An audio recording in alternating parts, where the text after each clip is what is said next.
자, 이번 시간에는 7장 금속 재료에 대해서 수업을 해보도록 하겠습니다. 자, 금속의 개요를 살펴보시면 금속은 광석에서 필요한 물질을 추치울해서 만든 건데 철금속, 비철금속으로 나뉜다. 뭐 이렇게 되어 있습니다. 금속은 대부분 산소와 화합해서 녹이 쓴다. 뭐 이렇게 되어 있어요.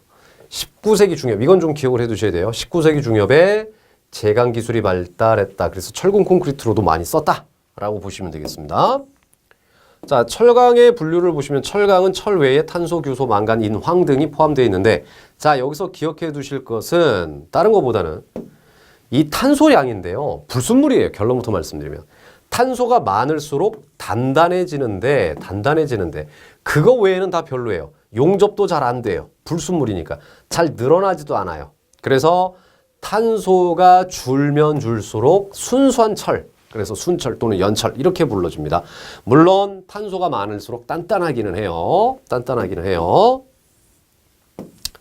자, 철강의 제조 방법을 보시면 맨 처음에 용광로에서 태우는 제선 이런 것들이 있고, 그 다음에 된 것이 이제 강을 만드는 제강, 그 다음에 그것을 어떤 덩어리로 만드는 것을 인곳이라고 해서 조괴 이렇게 이제 얘기를 합니다.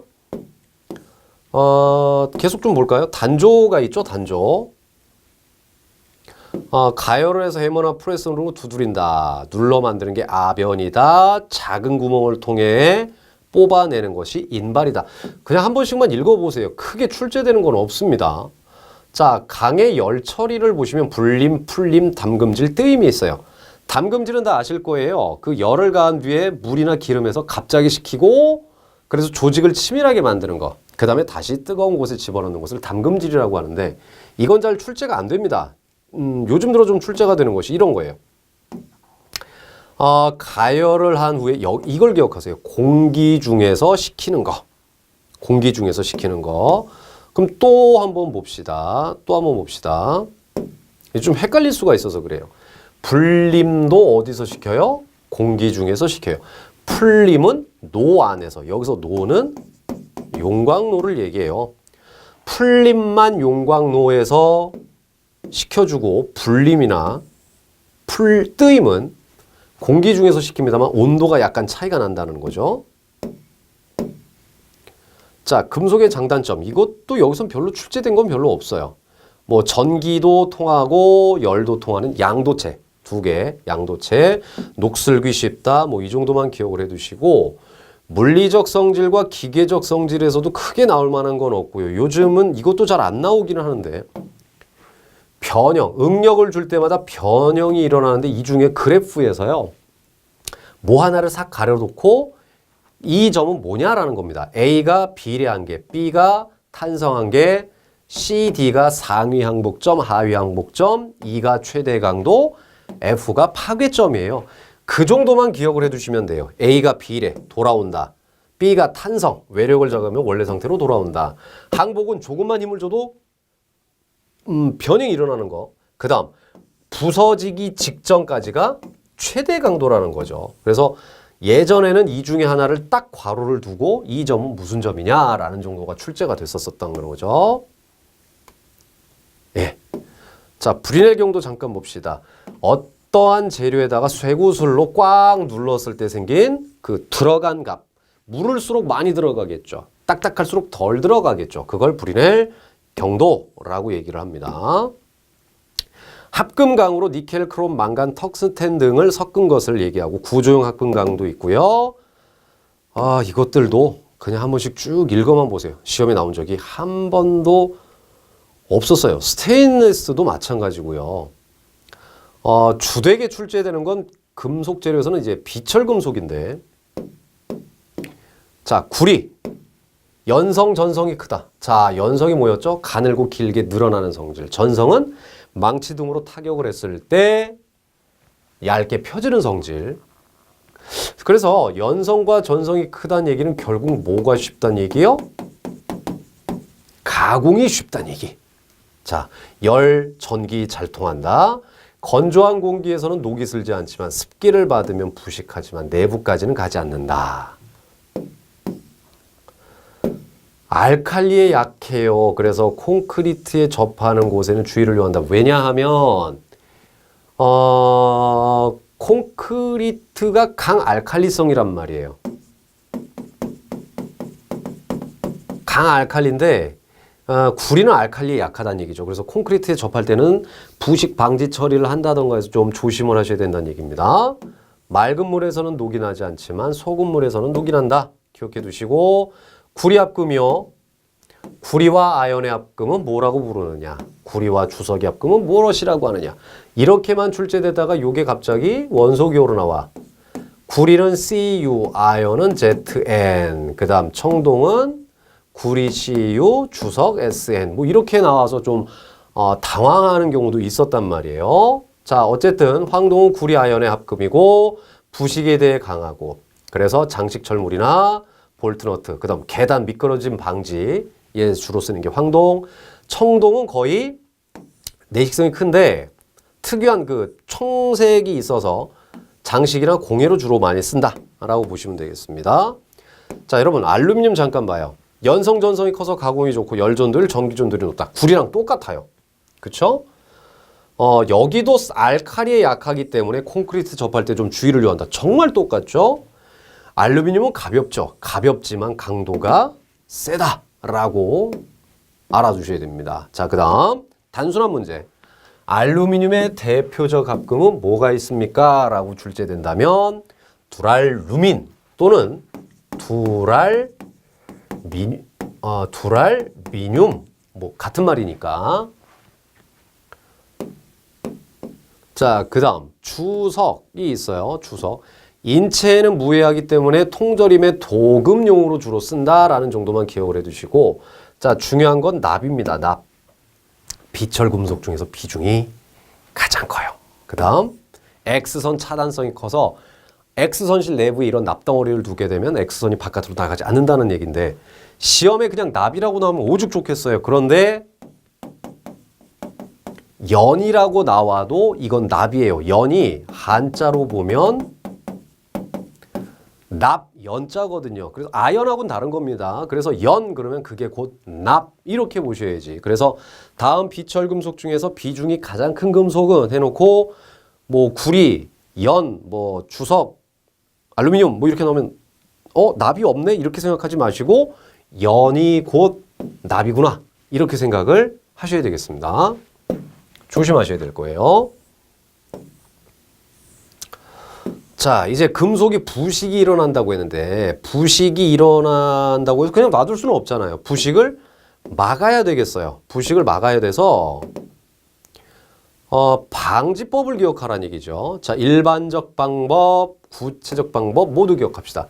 다른 금속끼리 이때어 쓰지 않습니다. 왜요? 이온화 경향이 있죠. 그래서 뭐 마그네슘, 아연, 나트륨, 금속, 철, 니켈 뭐 이런 순서로 이제 이온화 경향이 생기잖아요. 그래서 플러스 극, 마이너스 극이 생겨서 전기가 통하면서 녹이 나버려요. 그래서 다른 금속끼리 이때어 쓰지 않고 균일한 재료를 쓰고 변형이 일어났다면 열 처리하고 깨끗하게 쓰자. 녹이 생기면 빨리 제거한다. 도장을 하고 부식 방지, 즉 녹 쓰는 걸 막는 것을 칠하자. 이런 것들이 부식 방지 방법이 되겠습니다. 금속 제품으로는 원형 철근, 이형 철근이 있어요. 원형 철근은 그냥 동그란 거예요. 건축 현장에서는 거의 못 봤어요. 건축 현장에서는 이형 철근 이렇게 마디와 리브가 있어서 도깨비 방망이처럼 생긴 거예요. 이런 식으로. 이렇게 된 이유가 이래야 콘크리트가 잘 달라붙으니까 원형 철근보다 약 2배 정도 부착력이 높다. 그 다음 피아노선 아까 프리스트레스 콘크리트에 잡아당겨서 썼던 그거죠. 예. 자, 그 다음에 성형 가공품으로 메탈라스가 있어요. 이거 자체가 시험 문제예요. 얇은 강판에 일정 간격으로. 철판이 있으면 칼자국을 이렇게 따다다다다다닥 내요. 어디까지? 끝까지. 그 다음 잡아서 양쪽으로 쭉 잡아당긴 거예요. 천장 벽 등에 몰탈 바른 벽에 쓰인다라고 돼 있고. 코너 비드는 코너라는 뜻을 아시면 되겠네요. 모서리 보호 철물. 그래서 주차장이나 이런 기둥 끄트머리 이 모서리 받는 부분에 철제품을 대놨다는 거예요. 그 다음에 펀칭 메탈은 뜻 그대로 금속에 펀칭, 구멍을 냈어요. 여러 가지 모양으로 구멍을 뚫었다. 여러분들이 헷갈리지 마실 거는 메탈라스와 펀칭 메탈은 구분하셔야지.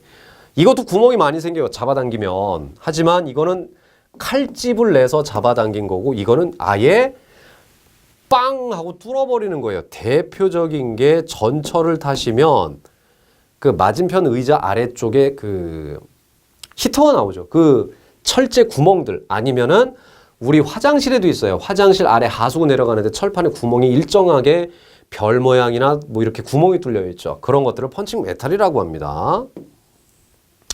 그 다음에 창호 철문으로는 도어 클로저.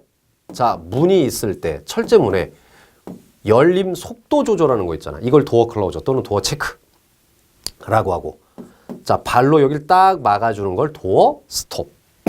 그 다음에 철제문 말고요. 일반 목재문에 문 손잡이 있으면 이런 끝에 이제 회전 축으로 되는 거 있잖아요. 이런 것들을 경첩이라고 하고요.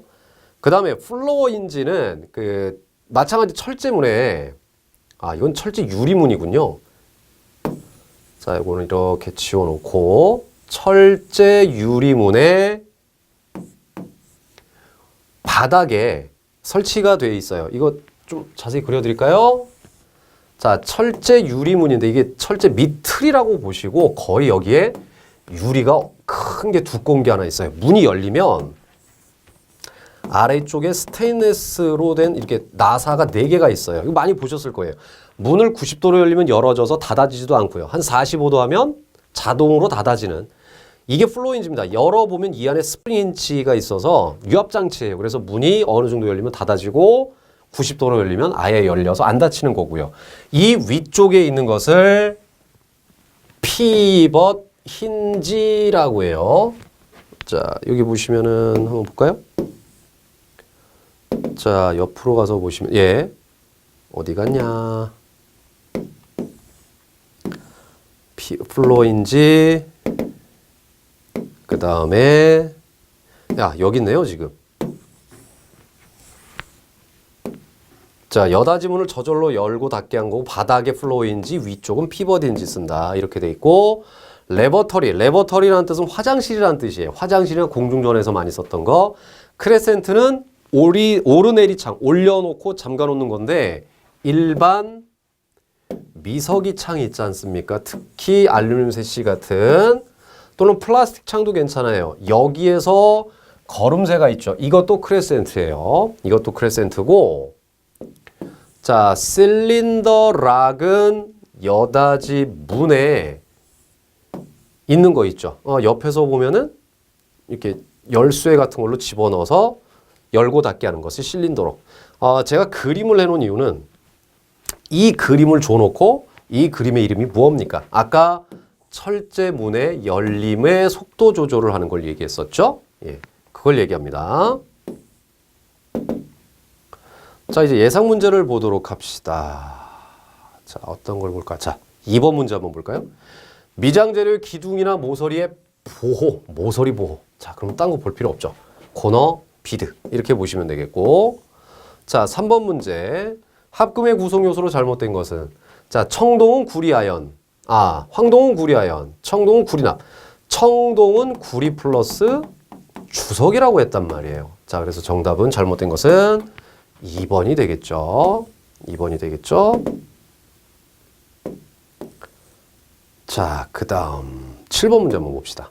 여닫이문에 사용되지 않는 철물, 열고 닫는 것에 사용되지 않는 것은 결국 레일 아닌가요? 미석이 창에 볼록하게 생긴 것. 그래서 미석이 창을 여닫을 때 쓰는 겁니다. 그 다음 X선 차단성이 가장 큰 금속 뭐였죠? 납이요. 자, 여기 보시면 납을 제가 아까 뭐라고 그랬어요? 연이라고 말씀을 드렸지 않습니까? 그쵸? 그래서 납을 연이라고도 한다. 네, 연이라고도 한다. 그거 기억하시라고 그랬죠?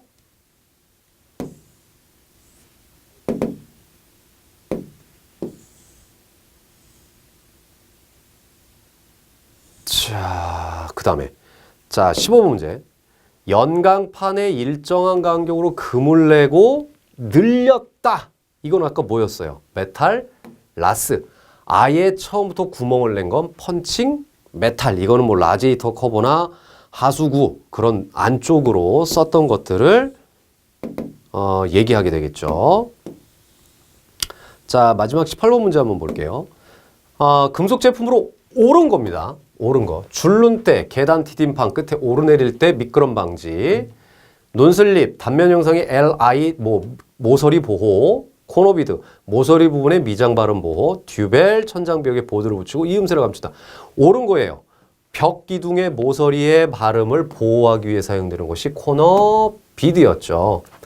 줄눈 때는 인조석이나에 사용되는 거 균열 방지고, 논슬립이 계단 미끄럼 방지, 듀벨은 목재의 전단력 보강을 위해 쐐기 같은 걸로 박아주는 걸 얘기합니다.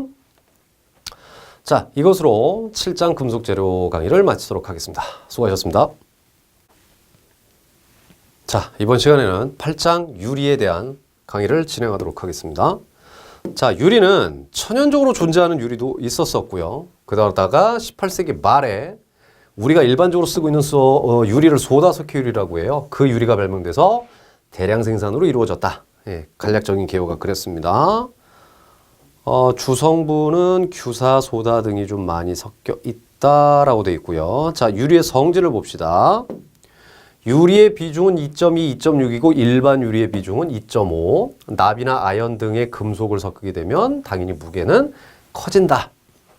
자, 여기서 또 헷갈리지 마실 거, 경도는 모스 경도를 써요. 아까 그 금속 재료에서 금속 재료 경도를 따지는 것은 브리넬, 쇠구슬을 눌러보는 거였는데 유리에서는 모스 경도를 쓰고 있습니다. 보시면 압축 강도가 가장 크죠. 하지만 일반 유리의 강도는 무엇을 기준으로 한다? 예, 휨을 기준으로 한다. 기억을 해두셔야 될 거예요. 나머지는 한 번씩 보시면 되겠고요. 유리의 장단점을 보면, 자, 광선 투과율 매우 높죠. 반영구적이고 불에 타지 않고 대량 생산 가능한데 취성, 금방 깨지기 쉽다. 깨졌을 때 부상의 염려도 있다라는 것이 좀 단점입니다. 유리도 일반 유리, 후판 유리가 있어요. 일반 유리에 이제 박판 유리, 후판 유리가 있는데 박판은 얇은 거, 후판은 6mm 이상 두꺼운 거, 이렇게 보시면 되고, 자, 많이 출제되는 게 이겁니다. 망유리, 망입유리, 그물유리, 철망유리.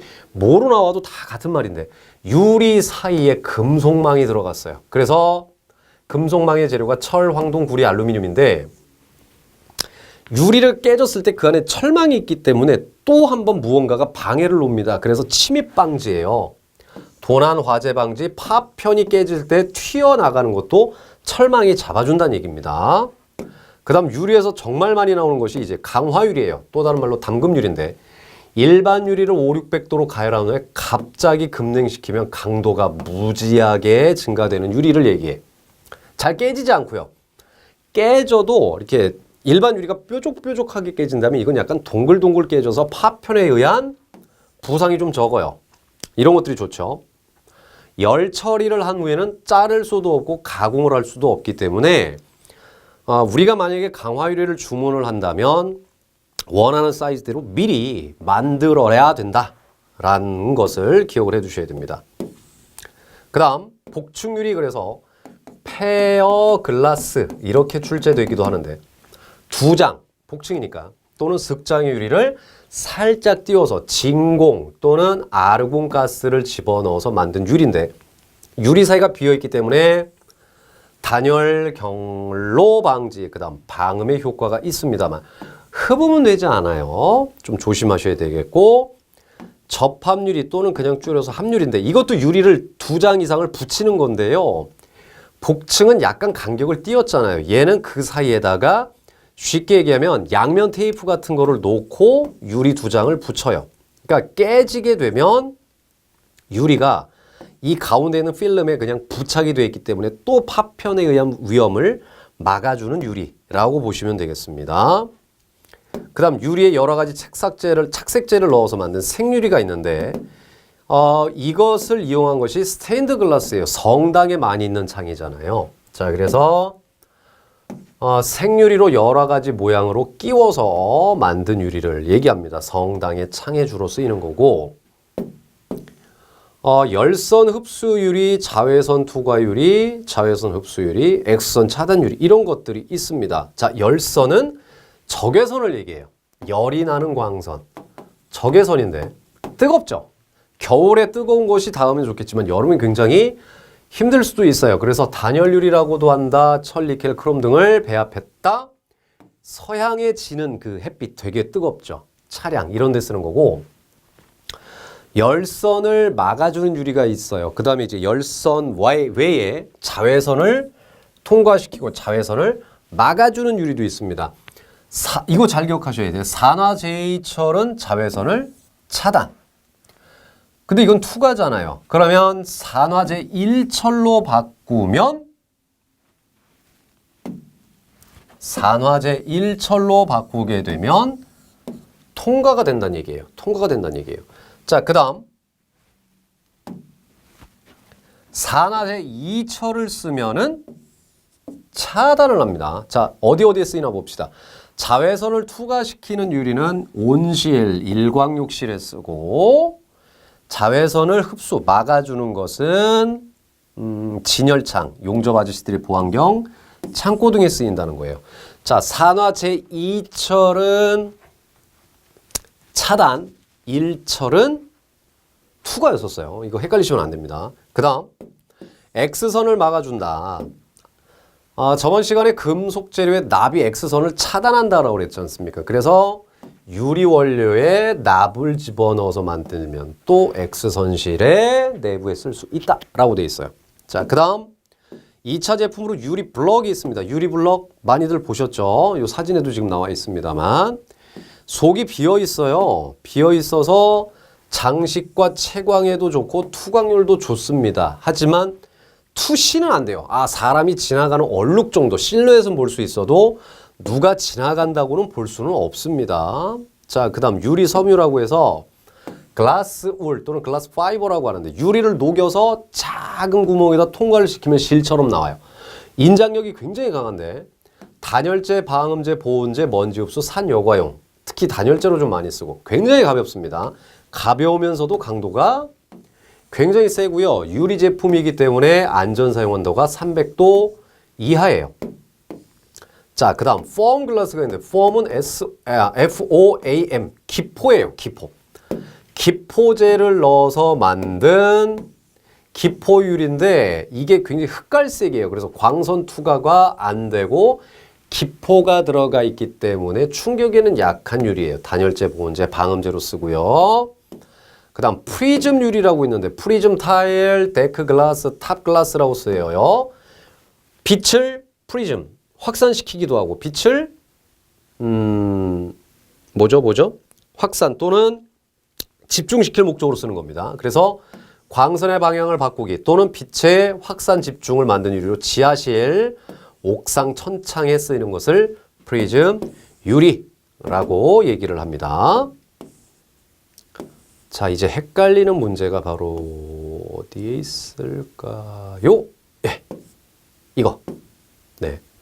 유리의 성분 가운데 자외선 차단하는 것 뭐라고 그랬나요? 산화제 2철이요. 이 두 개가 같이 나오기 때문에 굉장히 헷갈립니다. 산화제 2철 차단, 1철 투과 이렇게 된다는 얘기죠.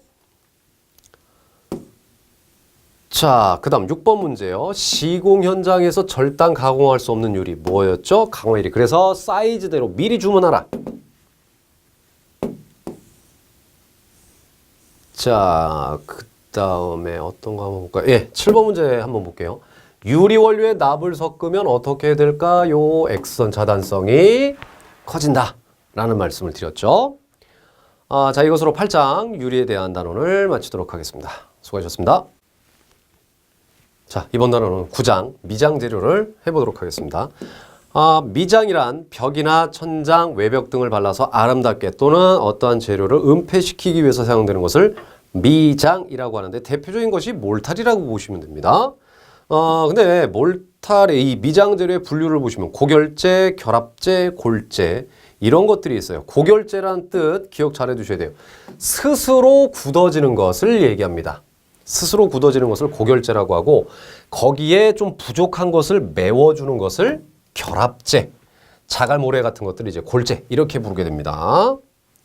자, 고결제도 이제 크게 두 가지로 구분이 돼요. 여기 이제 수경성 1번에 있고 다음 페이지에 보시면 기경성 이렇게 이제 구분이 되는데 수경성은 물과 만나야 굳어진다 라는 겁니다. 그래서 석고가 대표적인데 끈적임이 굉장히 크고 빨리 굳어요.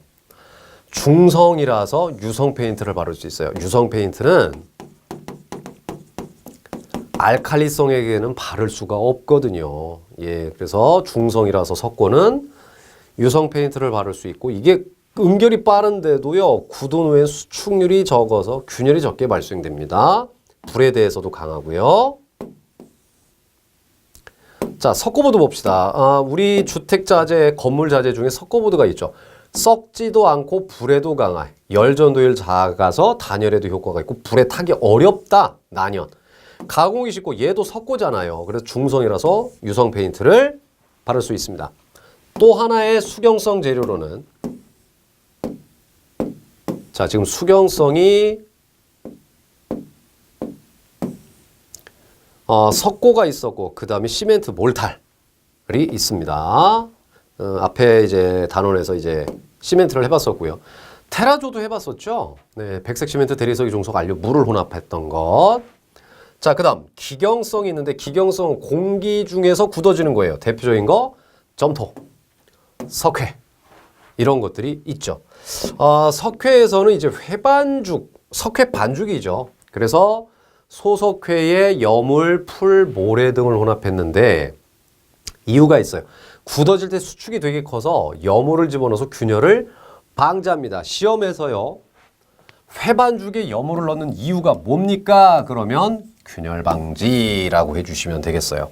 그 다음에 또 하나 회반죽은 기경성인데 공기 중에 이산화탄소, 즉 탄산가스와 만나서 굳는다 라고 보시면 되겠습니다. 자, 그 다음에 돌로마이트 플라스터가 있는데요. 얘는 석회보다는 끈적임이 강해서 뭐를 안 넣어? 풀을 안 넣어요. 결합제 중에 여물이나 풀이 있었는데 풀이 저기 해초풀이에요. 바다에서 나오는 풀을 끓여서 만든 자연재료인데 그런 게 안 들어가니까 냄새, 변색, 곰팡이가 생기지가 않아요. 얘는 강알칼리성이에요. 돌로마이트가. 아까 알칼리에는 뭘 바를 수 없다라고 했냐면 유성 페인트를 못 칠한다라고 돼 있죠. 필요에 따라서 시멘트, 모래, 여물 등을 혼합하기도 하고 수축률은 크기 때문에 소석회처럼 뭐를 넣어요? 여물을 집어넣기도 한다 라고 기억을 해주시면 되겠습니다. 자, 나왔네요. 여물을 넣는 이유는 균열 발생을 방지하기 위한 거. 이건 쉽잖아요. 끈적임이 적다면 풀을 넣어준다. 네, 그렇게 보시면 되겠죠. 자, 이제 예상 문제를 한번 보겠습니다. 여기서는 크게 풀어볼 만한 게 좋아요. 이거 한번 봅시다. 수경성, 기경성을 구분해야 되는데요. 물과 화학 반응을 일으켜 굳어지는 수경성. 자, 수경성에는 석고 있었죠? 그 다음에 시멘트, 몰탈이 있었어요. 이런 걸 빼놓고는 다 기경성이었죠. 그럼 수경성인 건 시멘트, 몰탈이라고 보시면 되겠죠. 자, 4번 문제. 회반죽이 공기 중에서 굳어질 때 필요한 거 이산화탄소, 즉 탄산가스라고 보시면 되겠죠. 자, 그 다음에 마지막 문제 한번 볼게요. 자, 미장 재료 중에서 균열이 가장 적은 것은 그랬단 말이야. 돌로마이트, 균열이 커서 여물을 집어넣고 회반죽도 여물을 집어넣고 시멘트 몰탈도 균열이 좀 있죠. 하지만 석고는 응결이 빠르면서도 균열이 적었던 재료였었죠. 그래서 균열 발생이 적었던 것은 석고 플라스터가 되겠습니다. 자, 이것으로 간단하게 구장 미장 재료를 마치겠습니다. 수고하셨습니다. 이번 시간에는 10장 합성수지, 그 다음 11장 접착제를 동시에 진행을 하도록 하겠습니다. 이유는 합성수지가 쉽게 말씀드리면 플라스틱인데요. 그 플라스틱이 결국은 접착제로도 이제 자연스럽게 융화가 되기 때문에 10장과 11장은 함께 수업을 진행하도록 하려고 합니다. 합성수지는 개요부터를 좀 알아두셔야겠네요. 섬유, 석탄, 석유, 천연가스 등의 원료를 인공적으로 합성해서 만들어진 어려운 말이에요. 고분자 화합물. 같은 말로는 플라스틱이다 라고 보시면 되겠는데, 자, 이 플라스틱의 장점과 단점이 있거든요. 한번 장점을 보게 되면 정말 우리가 가지고 있는 필기구나 이런 것들을 보면 색깔들이 굉장히 다양하죠. 그래서 착색이 쉽고 펴지기도 하고 길게 늘어나기도 하는 이러한 특징을 갖고 있고 여러 모양으로도 만들 수가 있죠. 단점은 뭘까요? 플라스틱은 불에 굉장히 약하죠. 그 다음에 기후에 약합니다. 추운 겨울날 플라스틱을 밖에 장시간 내놨을 때는 깨지기가 굉장히 쉽다는 얘기죠. 예. 그래서 내후성, 내열성은 굉장히 약한 거다라고 보시면 되겠습니다. 플라스틱, 즉 10장에서는 여러분들이 잘 기억하실 게 열가소성 수지, 뒷장에도 있겠습니다만 열경화성 수지의 플라스틱 종류를 반드시 구분하셔야 돼요.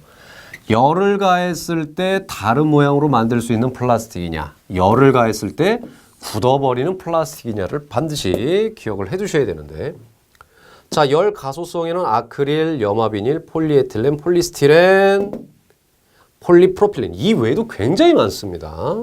하나씩 또 볼게요. 각각에 대해서도 이제 출제가 좀 되긴 하는데, 일단 각각에 대해서 출제가 됐을 때 나왔던 것은 폴리스티렌이에요. 벤젠과 에틸렌으로 만든 것으로 벽, 타일, 천장, 블라인드, 도료, 전기용품 이렇게 출제되면 솔직히 맞힐 학생 별로 없어요. 하지만 여기 이런 말 있죠. 특히 발포. 뭘까요? 기포를 발생시킨 제품은 단열재로 쓴다. 이렇게 변한 게 뭐냐면 우리가 스티로폼이라고 해서 그 단열재 있잖아요. 스티렌이 스티로폼으로, 기포로 바뀌는 거예요. 예. 특히 이제 이 단어죠. 특히 발포 제품은 저온 단열재로 쓴다. 앞에 얘기한 것보다 뒤에서 힌트를 얻으셔야 돼요. 그래서 폴리스티렌 수지라고 보시면 되겠습니다.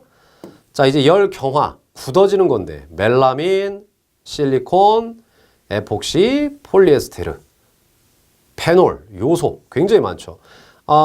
이것은 결국 그거죠. 아까도 말씀드렸지만 열 가소성 수지, 열 경화성 수지를 구분하는 시험 문제가 출제가 된다는 얘기고, 좀 세부적으로 나왔을 때는 실리콘 수지가 이제 출제가 좀 됩니다. 실리콘 수지가 출제가 좀 되는데, 자, 실리콘 수지를 한번 보겠습니다. 열에 강하고 추위에도 강합니다. 영하 60도에서 250도까지 견딜 수가 있대요. 그 다음 탄성도 있고 전기도 잘 막아주고 약품에도 강하고 기후에도 강한 것을 얘기합니다. 대표적으로 이제 접착제종으로도 쓰인다라고 되는데, 일단 내열성, 내한성이 굉장히 우수한 합성수지라고 한다면 실리콘이라고 보시면 되겠고, 에폭시가 접착력이 매우 우수하다고 했죠. 아까 제가 개요에 접착제하고 같이 한다고 말씀드렸잖아요. 그래서 에폭시는 접착제에서 좀 알아보겠고, 폴리에스테르가 있어요. FRP라고도 하는데 섬유 강화 플라스틱인데 유리섬유로 강도를 높인 열 경화성 수지라는 것도 있다라는 겁니다. 자, 합성 수지 제품으로는 비닐 타일, 아스팔트 타일이 있는데, 자, 비닐 타일 기억을 잘 해주세요. 아스팔트 합성 수지 성면 알료를 혼합했는데 마멸에 대해서도 강하고 약품에 대해서도 강하고, 아스팔트 타일보다는 변형 전용도가 작아서, 그러니까 얘가 변형 정도가 크고요. 비닐 타일이 훨씬 변형이 적다라고 보셔야 된다는 얘기예요. 네, 이렇게 됐고요. 자, 이제 문제를 한번 풀어보겠습니다. FRP는 어떤 합성 수지인가 그랬는데 폴리에스테르 수지였죠. 그래서 불포화 폴리에스테르 수지라고 보시고, 다음 중 열 가소성 수지는 그랬습니다. 페놀, 에폭시, 폴리에스티린은 열 경화성이었고요.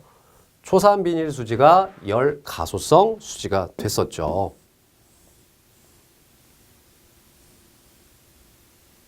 자, 6번 문제가 바로 이런 거죠. 벤젠 에틸렌으로부터 만든 것, 블라인드 도료 전기용품으로 쓰인다. 이렇게 출제되지만 특히 발포 제품은 저온 단열재. 이것은 폴리스티렌 수지에 해당이 됐었죠. 자, 이제 이어서 접착제를 알아보겠습니다. 접착제란 액체 상태 물질로 발라져서 굳어지게 하는 것, 교착제라고도 하는데, 자, 건축용 접착제에 요구되는 성질 잘 적셔야 되고, 약간은 굳어지기 전까지는 좀 움직여야 된다는 거죠. 진동 충격에도 견디고, 굳어질 때 수축 같은 것을 일어나게 하면 안 되고, 물에도 강하고, 열에도 강하고, 알칼리에 강하고, 기후에도 강해야 되고, 독성이 없으면 좋죠. 강도까지, 접착 강도까지 유지해야 된다는 겁니다. 접착제의 종류를 보시면 단백질계 접착제가 있고요. 그 다음 아까 얘기했죠. 합성수지 접착제 이런 것들이 있습니다.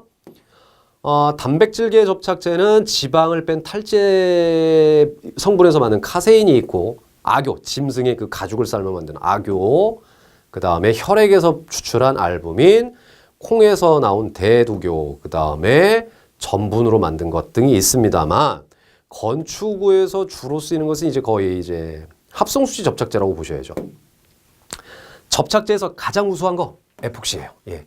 물에 강해, 약품에 강해, 접착력이 접착제 중 가장 우수합니다. 그래서 금속, 플라스틱, 도자기, 유리, 목재, 콘크리트 안 달라붙는 데가 없어요. 이러한 접착제가 뭐냐라고 하면 에폭시 접착제라고 보시면 되겠고, 내수합판, 물에 내성이 있는 합판에 쓰는 접착제. 그러니까 멜라민 수지도 물에 강하다는 뜻이 되겠죠. 그것은 이제 멜라민 접착제라고 보시면 되겠습니다. 문제를 보면 문제의 종류도 크게 없어요. 거의 나올 만한 게 뻔하기 때문에. 자, 건축용 접착제가 갖춰야 될 요건이 아닌 것. 유동성이 작아야 된다. 어느 정도의 유동성은 있어야 된다라고 말씀을 드렸잖아요. 독성 없고 접착 강도 유지해라. 진동 충격에 견뎌야 된다. 변형 일으키지 말아야 된다. 이런 것들이 되겠죠.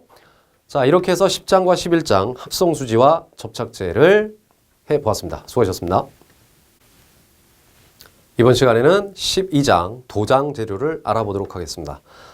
도장 재료는 쉽게 말씀드리면 벽이나 바닥에 발라주는 거예요. 언뜻 생각하면 미장 재료가 굉장히 흡사한데 미장 재료는 몰탈이 대표적인 거고 도장 재료는 페인트라고 보셔야 되겠어요. 페인트라고 보셔야 되겠어요. 자, 도료란 피막을 형성한다. 이렇게 돼 있죠. 내식성, 내수성이 우수하고 거의 페인트다라고 보시면 되겠습니다. 자, 페인트의 원료, 도료의 원료로는 유지분, 기름 성분이죠. 건성유, 보일드유, 스테인드유가 있다라는 정도만 기억하시고요. 유지 말고 수지도 있어요. 그래서 천연수지, 합성수지가 있고 색깔을 내기 위한 안료가 들어가고 건조를 시켜주는 건조제와 용해시켜주는 용제, 그 다음 부드럽게 만들어주는 가소제 등이 있다라는 정도를 기억해 주시면 되고 묽게 만드는 희석제, 대표적으로 신어가 있다라고 보시면 되겠고 도장 재료는 이 분류 정도만 기억을 해두시면 돼요. 자, 유성 페인트를 한번 보겠습니다. 건조가 굉장히 느리고 도막은 두꺼워요. 하지만 건조가 느린 대신에 기후에 대해서 굉장히 강하고 물로 닦아내도 페인트가 닦아내지지 않습니다. 하지만 알칼리에 약해서 콘크리트나 몰탈면에 바로 칠할 수는 없습니다. 수성 페인트는 이것만 기억해 주시면 돼요. 건조 빠르고 아까 유성 페인트는 건조가 느리다고 했지 않습니까? 수성은 건조가 굉장히 빠르고요. 유성은 알칼리 굉장히 약했지만 수성은 알칼리에 강하기 때문에 콘크리트에 바를 수 있다. 기억을 해두시면 되겠습니다. 그 정도 구분해 주신다면 크게 문제될 건 없고요. 그 다음에 클리어 레코로는 목재면에 투명 도장에 사용한다를 기억을 해주시면 돼요. 네, 뭐 이 정도면 되겠고 그 다음에 녹을 쓸지 않게 하는 방청도료, 그 다음에 빛이 나게 하는 발광도료 등이 있습니다. 뒤로 갈수록 재료는 좀 관연도에서 출제됐던 문제로만 여러분들이 좀 봐주시면 되겠습니다. 자, 2번 문제 볼게요. 밤에 빛을 비추면 잘 볼 수 있도록 하는 것을 뭐로 하느냐? 예, 형광도료라고 보시면 되겠죠. 자, 그 다음에 콘크리트면, 자, 6번 문제입니다. 콘크리트면 몰탈면에 바르기 적합한 것은 알칼리에 강한 수성 페인트가 되겠죠. 자, 7번 문제를 보겠습니다. 도장의 목적과 관련해서 관련이 없는 거. 음을 막아줄 것이냐, 습기를 막아줄 것이냐, 녹쓰는 걸 막아줄 것이냐, 부식을 막아줄 것이냐. 다 막아주죠. 하지만 음을 막아주는 것은 좀 거리가 멀기 때문에 방음은 관계가 없지만 지금 말씀드렸어요. 여기 보시면 현재 방음 페인트가 있습니다만 기존에 나와 있던 페인트를 묻는 것이기 때문에 답을 1번으로 하게 된 겁니다. 자, 12장 도장 재료를 간단하게 알아봤고요. 연이어 마지막 13장 방수 재료를 보겠습니다. 물을 막아주는 걸 방수 재료라고 하는 거죠. 그래서 대표적으로 아스팔트가 있습니다. 도로용 아스팔트가 아니고 방수용 아스팔트를 얘기합니다. 자, 아스팔트 종류로는 천연 아스팔트가 있고 석유계 아스팔트가 있어요. 이것을 분류하는 문제도 출제가 됩니다. 천연 아스팔트.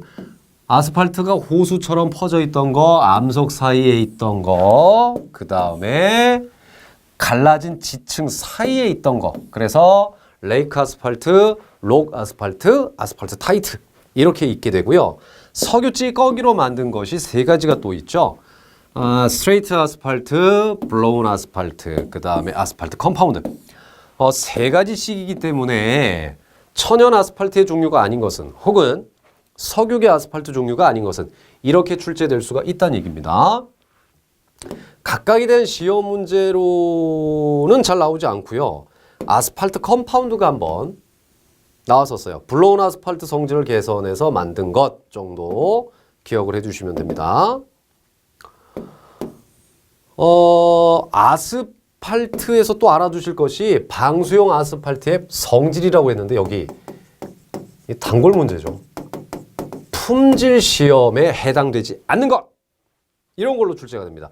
그럼 해당되는 거를 한번 볼까요? 침입도. 침입도랑 경고성을 평가하는 것이다 라고 되어 있고요. 그 다음 연화. 온도가 높아졌을 때 이렇게 좀 물렁물렁해지는 거 다 품질 시험에 들어가고요. 온도가 떨어졌을 때 얘가 얼마나 딱딱해지는가. 그 다음 얼마나 잘 늘어나는가. 불에 붙나 안 붙나. 이런 것들이에요. 많죠. 5가지. 그러면 제가 품질 시험에 해당되지, 자, 아스팔트 품질 시험에 그러면 해당되지 않는 것을 좀 알아두시면 좋겠는데 안 되는 것이 딱 3종류가 거의 순환돼서 나옵니다. 압축 강도,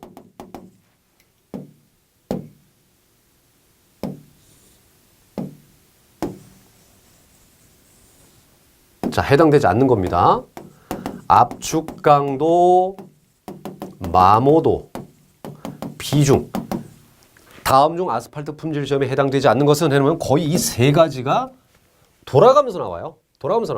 예, 그래서 해당되는 것을 5가지를 기억해도 좋겠습니다만 그거보다는 해당되지 않는 3가지를 기억하시는 것이 훨씬 효율적으로 암기가 되지 않을까 그런 생각이 듭니다.